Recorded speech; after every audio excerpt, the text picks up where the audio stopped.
Mestre e amigo Jesus, companheiro de todas as horas, mentores espirituais que nos acompanham nesta encarnação, mentores espirituais que aqui nos acolhem, que aqui nos abraçam, sempre agradecidos estamos por essa presença amiga e amorosa em nossas vidas. Pedimos que cuidem de nossa noite, para que ela transcorra em clima de paz, de luz, de harmonia, de aprendizado, com a mensagem que a Adenauer hoje nos traz e que pode tocar naquilo que mais precisamos ouvir, ajudando-nos em nosso processo de crescimento espiritual. Mestre amigo, que a sua luz, que a sua paz, que o seu amor sigam sendo nossos sustentáculos agora e sempre. Assim seja. Vamos à nossa leitura com o nosso amigo Marcos Sintra. Falatórios. Mas evita os falatórios profanos, porque produzirão maior impiedade. Paulo 2 Timóteo 2,16.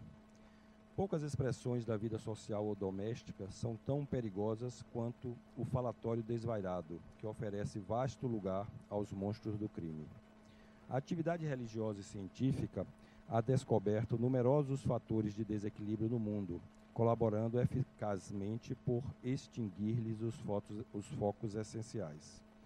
Quando se ha trabalhado louvavelmente no combate ao álcool e à sífilis, ninguém lhes contesta a influência destruidora. Arruinam coletividades, estragam a saúde, deprimem o caráter. Não nos esqueçamos, porém, do falatório maligno que sempre forma, em derredor, imensa família de elementos enfermiços ou aviltantes, à afeição de vermes letais que proliferam no silêncio e operam nas sombras. Raros meditam nisto. Não será, porventura, o verbo desregrado o pai da calúnia, da maledicência, do mexerico, da leviandade, da perturbação? Deus criou a palavra, o homem engendrou o falatório. A palavra digna infunde consolação e vida. A murmuração perniciosa propicia a morte. Quantos inimigos da paz do homem se aproveitam do vozerio insensato para cumprirem criminosos desejos? Se o álcool embriaga os viciosos, aniquilando-lhes as energias, que dizer da língua transviada do bem que destrói vigorosas sementeiras de felicidade e sabedoria, amor e paz? Se há educadores preocupados com a intromissão da sífilis, por que a indiferença alusiva aos desvarios da conversação? Em toda parte, a palavra é índice de nossa posição evolutiva, indispensável aprimorá-la, iluminá-la e enobrecê-la.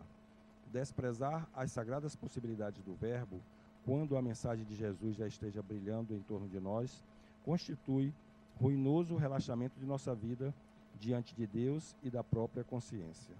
Cada frase do discípulo do Evangelho deve ter lugar digno e adequado.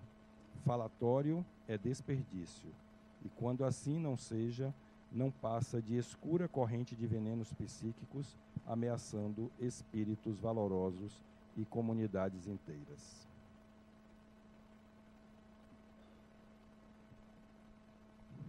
Meus irmãos, muita paz. Nos fala a mitologia grega que o mundo primitivo era governado por um deus de nome Crono. Crono era filho de Geia e de Urano. Esse mundo primitivo era constituído de deuses, homens e animais, e que todos eles reinavam em absoluta harmonia. Tudo era tranquilo, nada modificava aquela realidade. Crono tinha cuidado de evitar que algo modificasse, que algo viesse a perturbar essa paz. E para evitar e algo perturbasse a harmonia do mundo, Crono tinha o cuidado de engolir os filhos para evitar que eles se rebelassem contra o pai. Porém, sua mulher, querendo proteger os filhos para que a prole não se acabasse, ela escondeu o último filho e deu a ele uma pedra para ele engolir em lugar do filho, protegendo esta criança. Crono regurgitava os filhos por causa da pedra. E esse filho, então, foi destinado pela mãe para mudar o mundo, para modificar uma realidade que estava estagnada.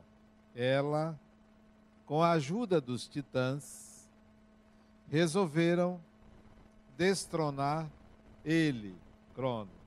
E destronou e lançou ele para o inferno, sendo o filho Zeus a dominar o mundo. Homens, animais e deuses eram agora dirigidos pelo deus Zeus. E ele foi ajudado pelo seu primo, Prometeu. Prometeu, primo de Zeus, Deus como ele, tinha grande simpatia pelos homens. Zeus não gostava dos homens, não gostava também dos animais. Homem e animais era uma coisa só. Não haviam dois gêneros, tanto fazia ser homem ou mulher, era a mesma coisa naquele mundo primitivo.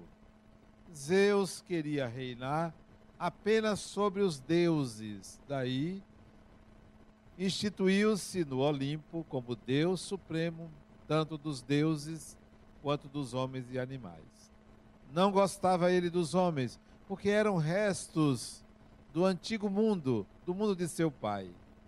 Prometeu, gostava dos homens, defendia os homens. Querendo eliminar os homens, Zeus, então, resolveu condenar os homens à fome. Retirou-lhe o fogo e as carnes para que morressem de fome. Prometeu, resolveu também proteger os homens e deu a eles o direito de se servir dos animais. Mas precisava do fogo. Como ele, Prometeu, tinha pedido aos cíclopes um raio para que Zeus destronasse seu pai, ele tinha acesso ao fogo, levou o fogo aos homens para que os homens, matando os animais, pudessem comer e não desaparecer na face da terra. Zeus só veio descobrir que os homens comiam os animais depois que ele viu as chaminés do mundo, das casas, sair fumaça. E aí resolveu ir contra o primo dele, contra Prometeu. Mais do que isso, antes de Zeus se vingar, Prometeu resolveu oferecer ao primo um banquete e dividir um boi em duas partes. Uma parte tinha o couro e por baixo as carnes. Outra parte, o tocinho e por baixo os ossos. Querendo enganar Zeus, para que ele escolhesse a pior parte, a parte dos ossos, ele botou o tocinho reluzente. E ele não iria escolher o couro ficaria para os homens. E Zeus então escolheu o tocinho e viu que era osso puro por debaixo.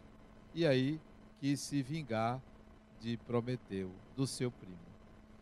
Condenou o seu primo a ser acorrentado no Monte Cáucaso e solicitou a um outro deus, Hefesto, deus coxo, que fabricasse uma mulher e uma caixa. Essa mulher tinha o nome de Pandora. E nessa caixa colocaria todos os males do mundo para que essa mulher levasse essa caixa aos homens e que aquele que abrisse, então, receberia todos os males do mundo, já que ele não poderia mais tirar a vida dos homens, mas eles receberiam a caixa de Pandora. E um dos seus primos, Epimeteu, abriu a caixa, saíram todos os males do mundo, mas houve tempo dele fechar, restando dentro da caixa a esperança. Daí se dizer que a esperança é a última que morre. Daí se considerar que a esperança é um bem e é um mal. Porque se estava na caixa com todos os males do mundo, ela também é um mal. Porque a esperança de espera é um mal, mas a esperança de quem tem atitude é um bem. Então há dois tipos de esperança, como há dois tipos de inveja, como há dois tipos de tudo. Depende do ângulo que se veja.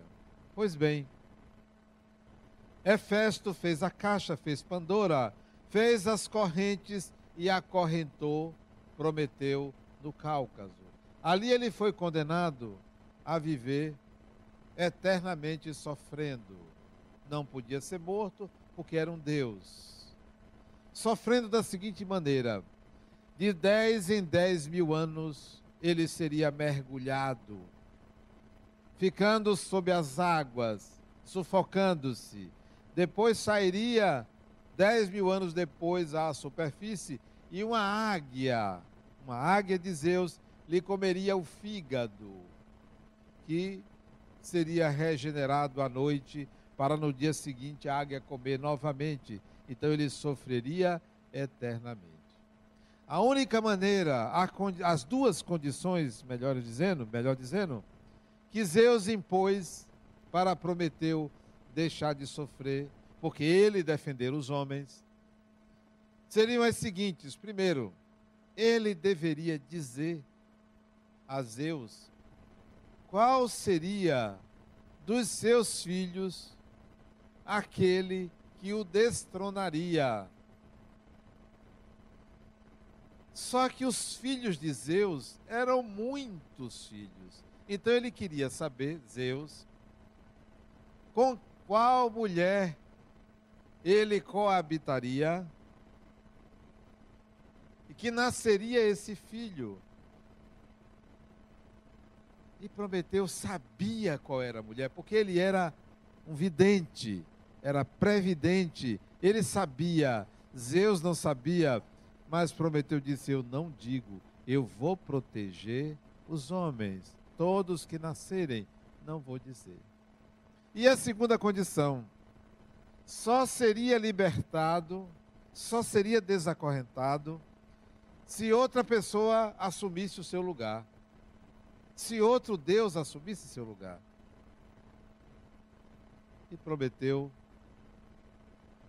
não falou, não disse, e ninguém apareceu para assumir o seu lugar. O sofrimento ali seria continuado. Porém, condoído de Prometeu, do sofrimento de Prometeu, apareceu Heracles, que com uma das suas flechas, Heracles é o mesmo Hércules, com uma das suas flechas, ele matava a águia para evitar que ela comesse o fígado de Prometeu. E pediu a ele que lhe contasse qual o nome da mulher que teria um filho de Zeus. Embora Zeus fosse casado com uma de suas irmãs, de nome Hera, ele era casado e teve filhos. Interessante que um dos filhos de Zeus, ele teve uma dor de cabeça muito forte. Pediu a Hefesto que fabricasse um instrumento para abrir sua cabeça e tirasse o motivo daquela dor. E Hefesto fez um machado especial. Atingiu a cabeça de Zeus ao meio, e dali sai uma mulher, que era o motivo da dor de cabeça do homem. Não sei se isso tem alguma relação com o presente, mas isso é da mitologia grega. Essa mulher nasce pronta, de nome Atena, ou Atena. É a filha do pai, é a mulher racional. Pois bem, Heracles pede a Prometeu que lhe diga, me segrede, qual é a mulher com quem ele vai coabitar para ter um filho. E Prometeu não falava, porque faltava outra condição. Quem iria assumir o lugar? Heracles não queria aquele lugar. Quem é que assumiria? A mulher com quem ele habitaria seria uma mortal, de nome Metis.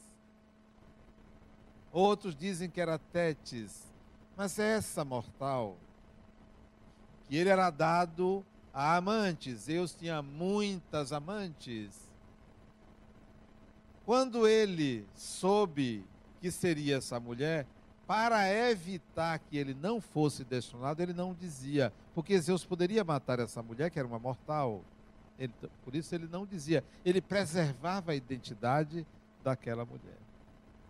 Só que, na guerra com os cíclopes, para reaver o raio que Zeus utilizou, os centauros participaram dessa guerra.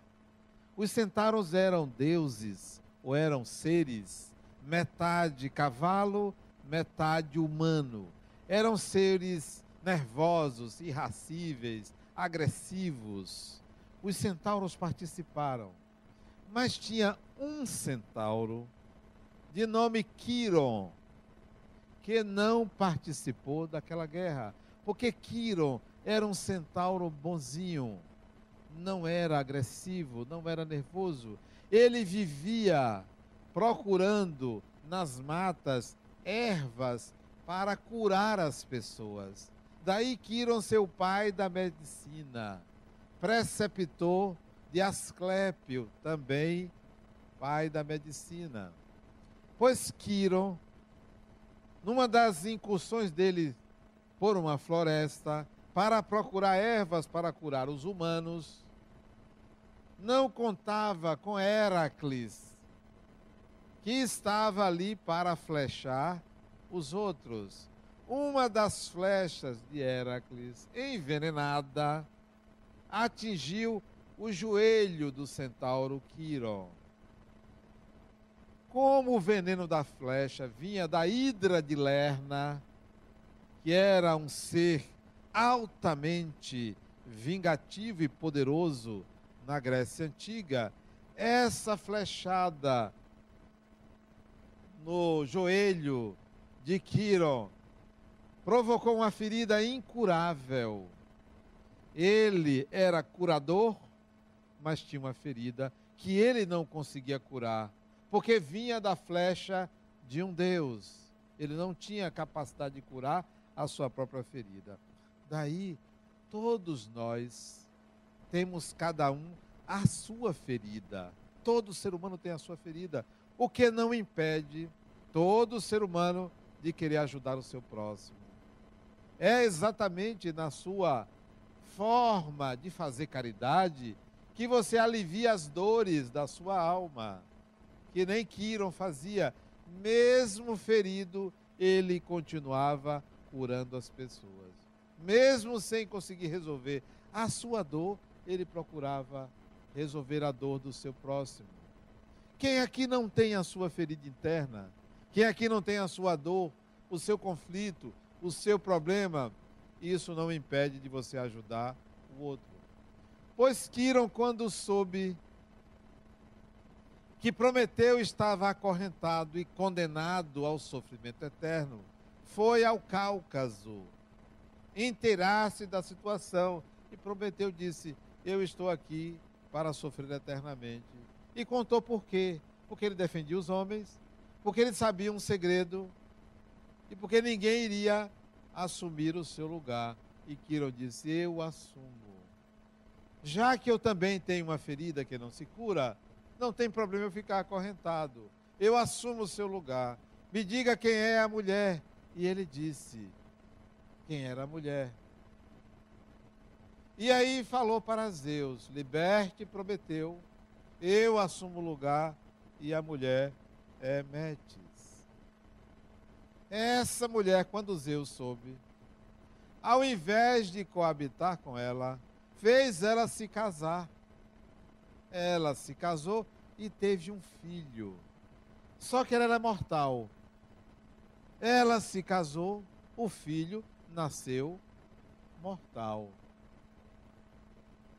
Ela então pediu aos deuses para imortalizar o filho. E os deuses concederam: mergulhe ele na fonte tal, que ele se tornará imortal. Ela pegou o filho, mergulhou na fonte, segurando pelo calcanhar. O filho tinha o nome de Aquiles. Ele ficou invulnerável, apenas vulnerável no calcanhar, o chamado calcanhar de Aquiles, que todo ser humano sabe onde é que a banda toca. Qual é a sua vulnerabilidade? Todo ser humano tem o seu telhado de vidro, todo ser humano tem o seu calcanhar de Aquiles, onde você se protege em tudo, mas tem algo que você não consegue. Tem algo que você é vulnerável. Daí o mito trazer essa mensagem de Aquiles. Prometeu foi libertado. Quiro toma o lugar num gesto de caridade e de humildade. É o exemplo maior da caridade. Quando você se doa pela dor do outro, independentemente da sua dor, é o exemplo da caridade. Aconselho que vocês leiam sobre Quiron. Entrem na internet, já que hoje, para você comprar livro é mais difícil, né? Até o livro de nome Quiron é um livro esgotado.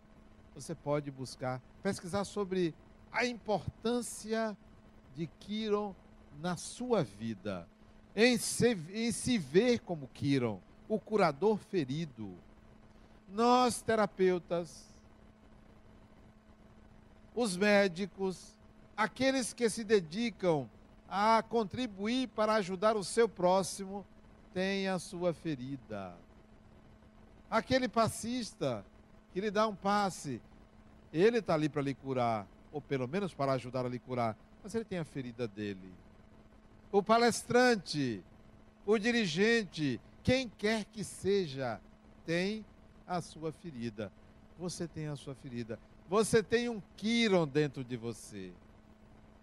Portanto, não deixe de fazer com que Quiron continue atuando. Quiron é a caridade, é a ajuda ao próximo. Quiron é a humildade. Ele aceita humildemente viver naquela condição acorrentado.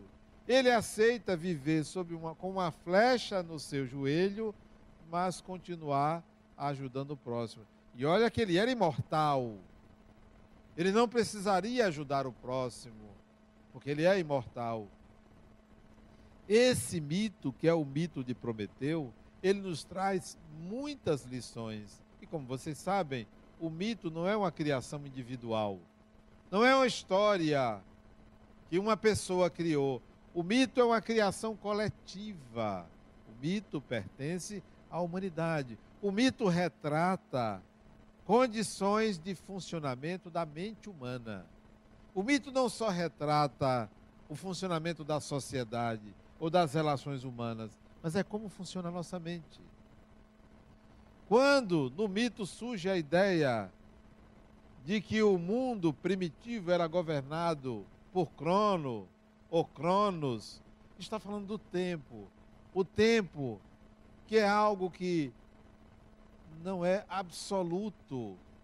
O tempo que não pode manter nada parado. Tudo está em movimento. E a situação criada pelo mito era de uma época em que nada acontecia de diferente. Isso é um absurdo. Tudo que entra em estagnação degenera. Se sua vida está parada, você está perdendo.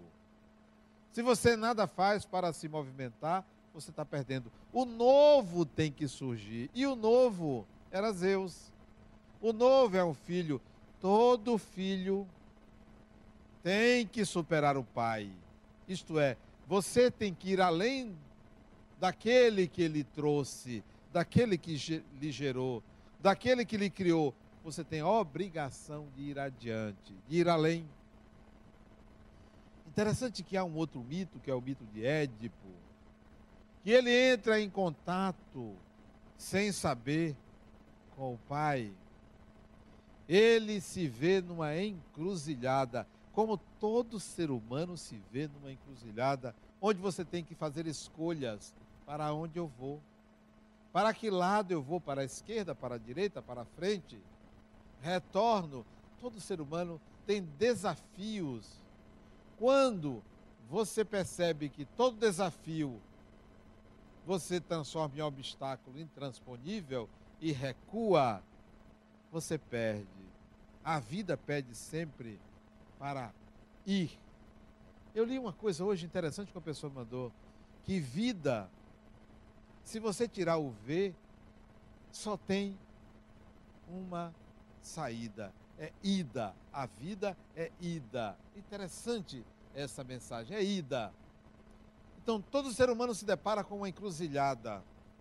Qualquer que seja a sua escolha, para a esquerda, para a direita ou para a frente, você vai ter que se deparar com um desafio, sempre. Não tem vitória sem conquista. Não tem vitória sem superação.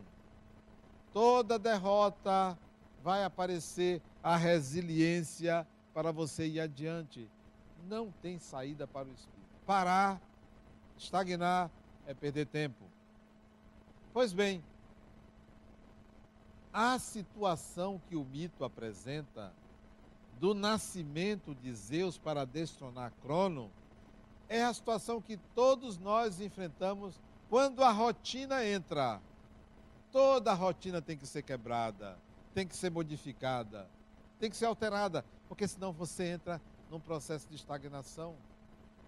Todo filho tem que superar o pai, não o pai pessoa.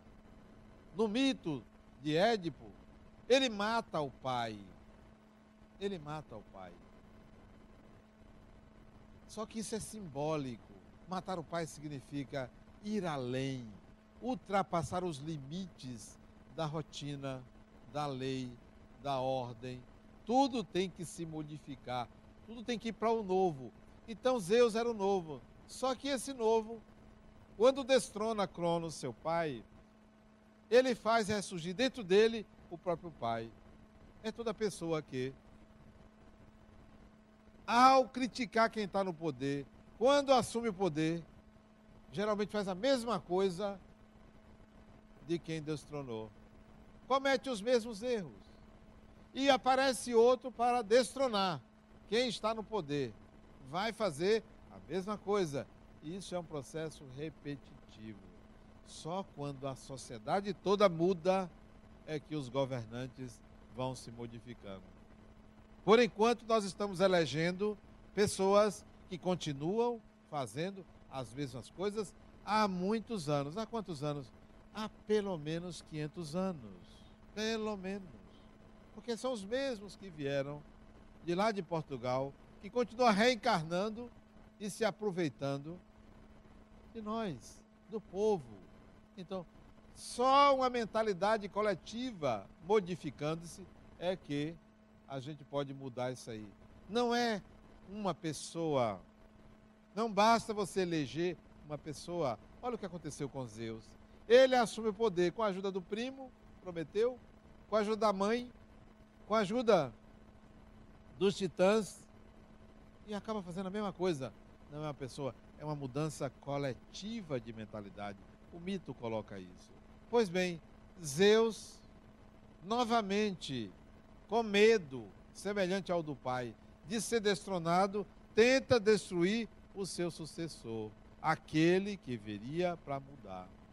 Assim é com todos nós. Quando estamos no controle, quando estamos no poder, se aparece alguém dando uma ideia nova, a gente tenta abafar para não perder o status, o poder, o controle, o domínio. Fazemos assim em casa, fazemos assim no trabalho, fazemos assim em tudo quanto é lugar. Nós agimos da mesma forma que Zeus. Quer conhecer uma pessoa, dê poder a ela. Você vai ver quem a pessoa é. Tudo que pode retirá-la do poder, ela tenta abafar. Conheci pessoas no meu ambiente de trabalho, quando eu era empregado da Caixa Econômica Federal, que tinham poder e que se apegava àquele poder e que ficava procurando saber quem é que estava querendo o lugar dele. E às vezes me perguntava: Adenauer, você que tem conhecimento aí com os espíritos, você pode dizer quem é que quer o meu lugar? E eu ficava desconcertado, né? Sem saber o que responder naquela época. Hoje eu diria: todo mundo quer o seu lugar. Hoje eu diria isso, porque é do ser humano. E mais recentemente uma pessoa foi ao poder e era amiga de todo mundo, mas quando ela assumiu o poder, ficou detestável, fez um monte de besteira e tiraram ela. E ela disse para mim: Adenauer, nunca mais eu vou querer dirigir nada na minha vida. Só você vai perder. Se você quer crescer, você tem que voltar a dirigir. Porque é a experiência que educa, não é o silêncio, não é a fuga. Se você não soube fazer, aprenda a fazer. Teste, comece de novo, faça diferente. E se não der certo, tente novamente, até você aprender. A vida é um ir e vir, um eterno aprendizado. Então, o mito traz essa situação de que o novo tem que aparecer, o novo tem que surgir. Mais ainda, o mito traz uma relação com o divino. Olha como o mito coloca: Zeus, Deus Supremo do Olimpo, não gostava dos homens. Precisava de um protetor dos homens contra esse Deus. Que tal vocês pensarem que o mito retrata uma condição psíquica que ainda impera na humanidade? Olha que condição é. Aqui nós somos uma assembleia de umas 300 pessoas. Quem aqui acredita em Deus? Por favor, levante o braço. Quem acredita? Acho que quase todos, né? Aqui, se nós temos 300 pessoas, são 300 diferentes deuses. Cada um classifica, nomina, adjetiva, caracteriza um Deus.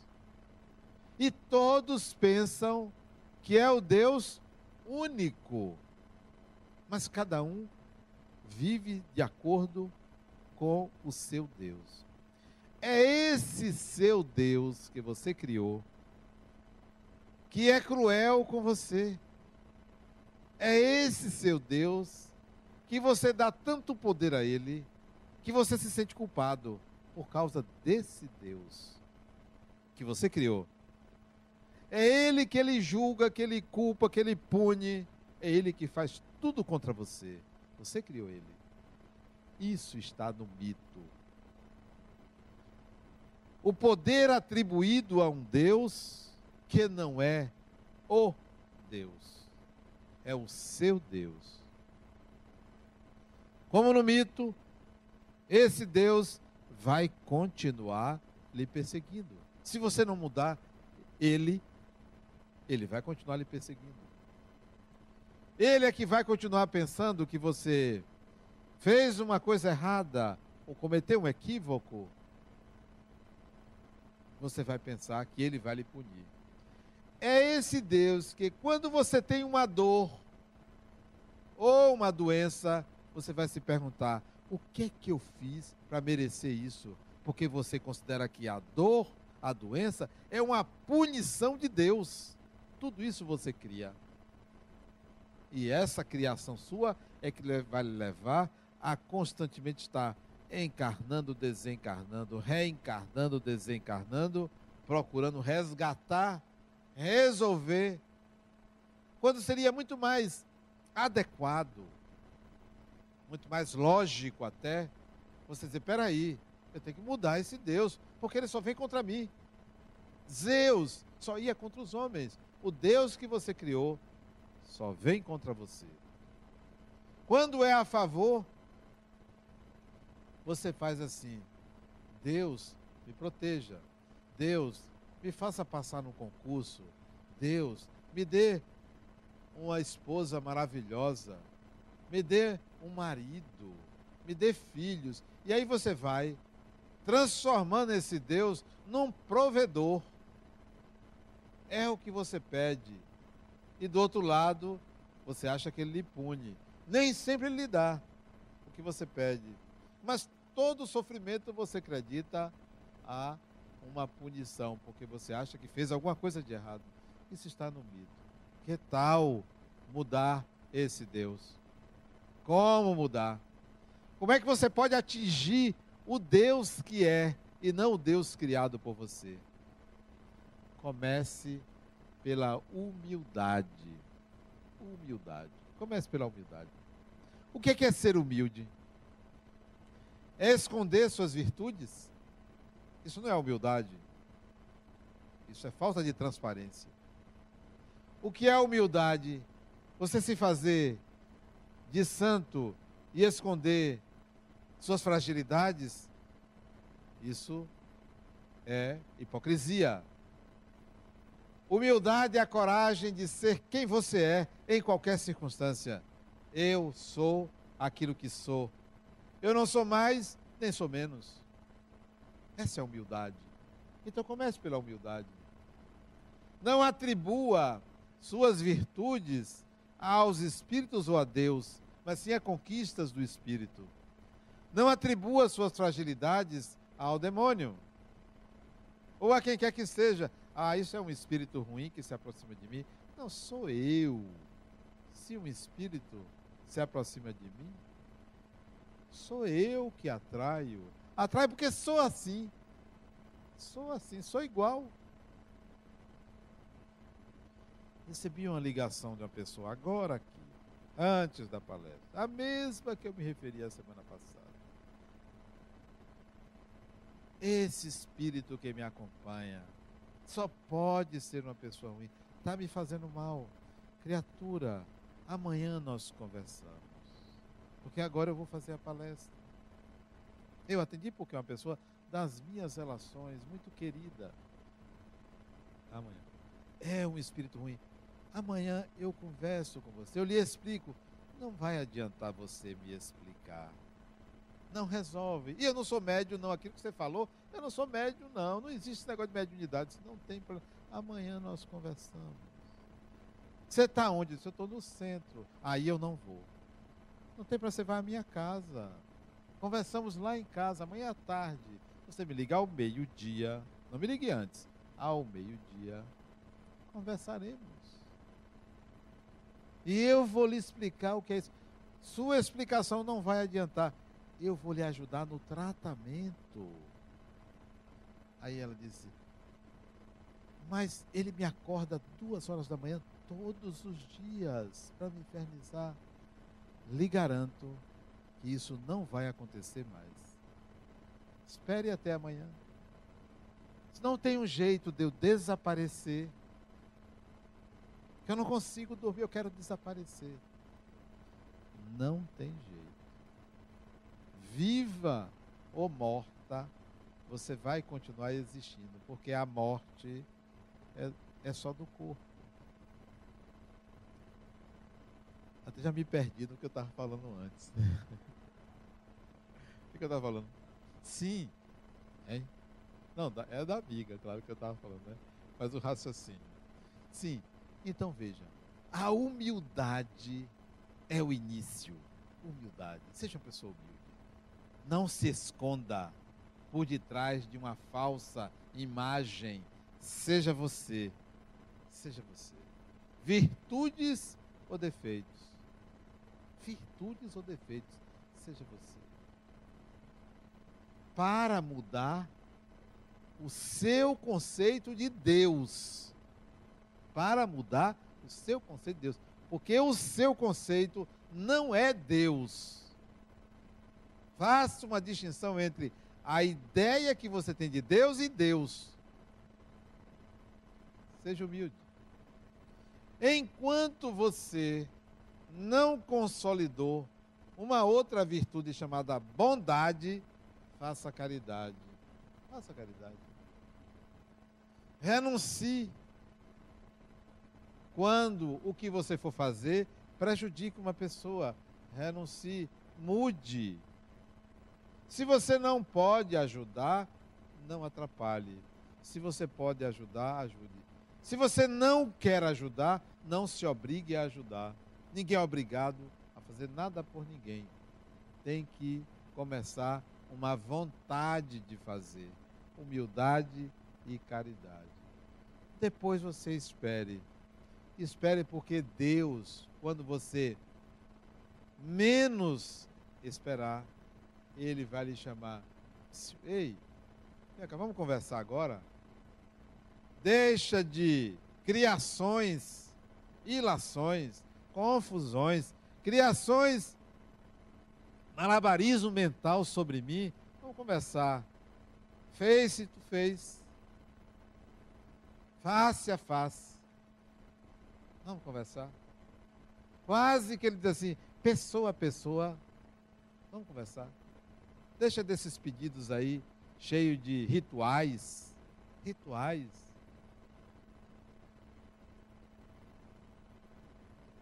O mito de Prometeu é o mito que nos coloca numa relação com o divino diferente. Não quero pensar que Deus me exige qualquer sofrimento para evoluir. É um pensamento retrógrado, medieval. Vou sofrer para evoluir. Ah, eu mereço sofrer. Ninguém merece sofrer. Nenhum ser humano merece sofrer. Nenhum ser humano. Então não pense que o seu sofrimento vai fazer você evoluir. O que faz você evoluir é o sacrifício. Sacrifício da energia de viver.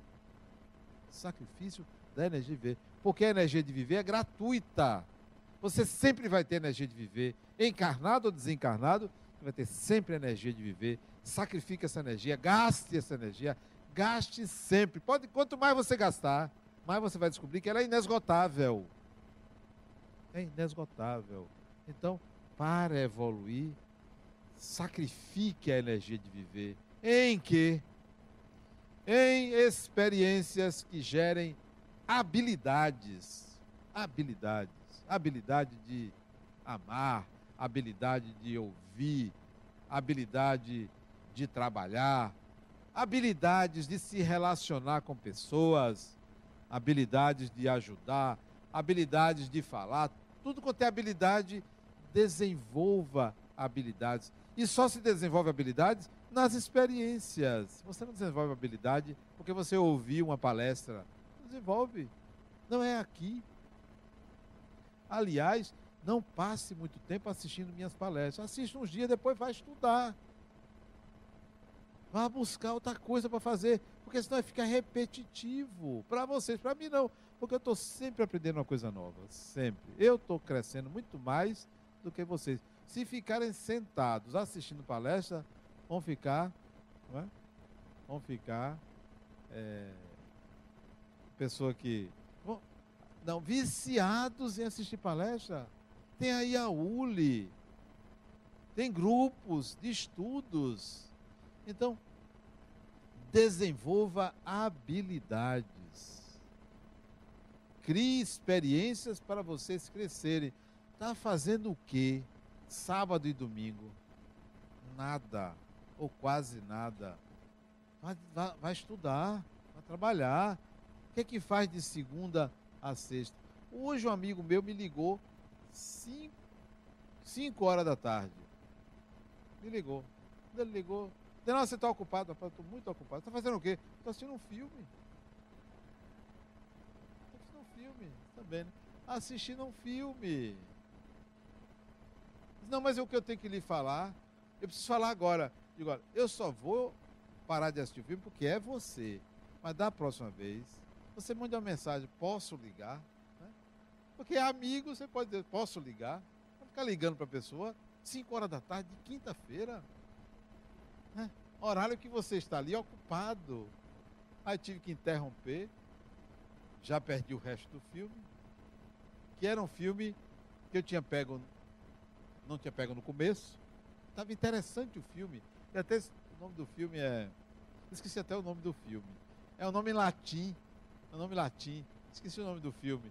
E eu não consegui assistir o final porque ele me interrompeu. Da próxima vez você manda uma mensagem. Eu posso ligar? E eu posso atender ou não, né? Mas amigo é assim mesmo. Só alguns incomodam. Bom, então, é preciso que a gente tenha uma outra relação com o divino. É preciso que você mude a maneira como você enxerga Deus, como você se relaciona com Deus.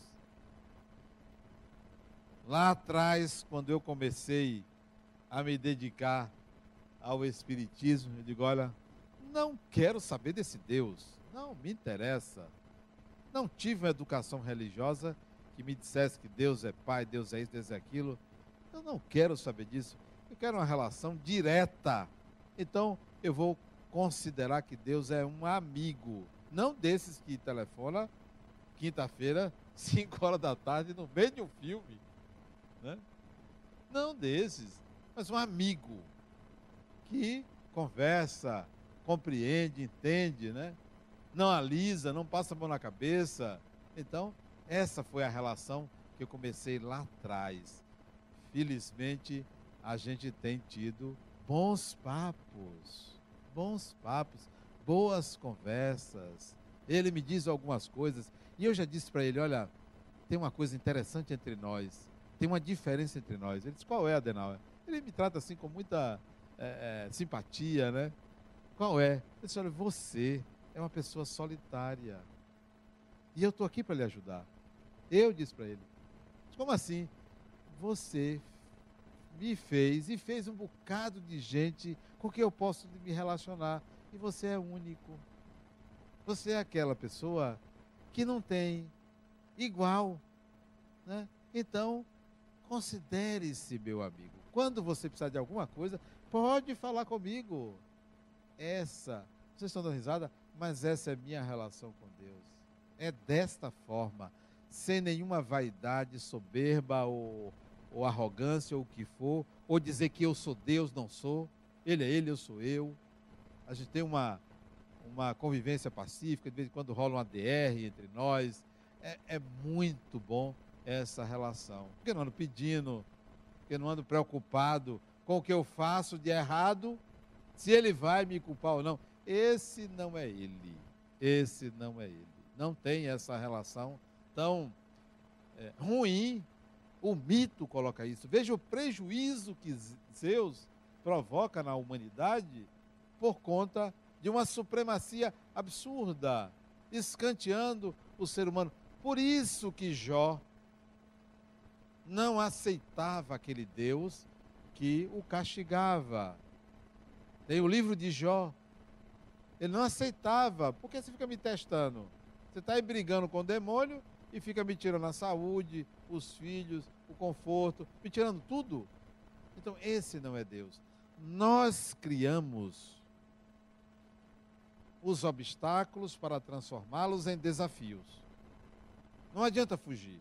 Se você foge da agora, vai encontrar adiante. Aproveite o obstáculo que lhe surge, a dificuldade que lhe surge, para entender como um desafio, um degrau evolutivo, sempre. E que Deus está ali do seu lado, nem à frente, nem atrás, nem à frente. Está ali do seu lado. Humildade e caridade. Muita paz.